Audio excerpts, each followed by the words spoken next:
George Washington. Yeah, we can stay.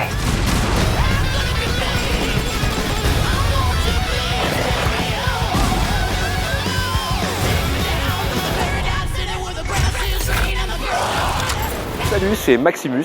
Salut, c'est Thundergeek. On vient de voir Resident Evil, on espère le chapitre final et on vous dit ce qu'on en a pensé en 5 points. Point numéro 1, la réalisation. Bon bah que dire si ce n'est c'est n'importe quoi. Je suis une génération biberonnée au MTV, au Michael Bay, tout ce que tu veux, au Mega Cut.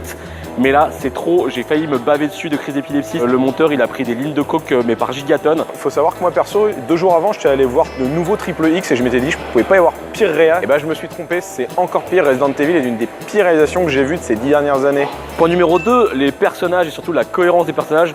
Bah il n'y en a pas. Alors là la cohérence c'est la fête du slip au village, c'est-à-dire que le film déjà n'est pas cohérent avec les autres opus précédents. On n'a rien à foutre de ce qui s'est passé avant. Il n'est même pas cohérent avec ses scènes, genre t'as une scène, la scène d'après c'est déjà plus cohérent. Point numéro 3, le scénario. Alors le scénario, bah globalement il n'y en a pas, c'est juste une vengeance d'1h30 d'action de merde sans queue ni tête. Ça frôle entre le ridiculement nul et l'effroyablement horrible. Mais au milieu de cette orgie de caca en mode méga chiasse, il y a quelques pralines au milieu. J'ai été accroché par quelques aspects du scénario que je vous spoilerai pas parce qu'on sait jamais si jamais vous voulez vous faire cette pénitence de voir le film. Finalement, c'est un peu meilleur que le 4. En même temps, c'était pas très dur. J'arrive toujours pas à me décider devant un tel trauma. J'en dors plus la nuit déjà. Point numéro 4, le respect de la licence. Alors moi je suis un énorme fan de Resident Evil.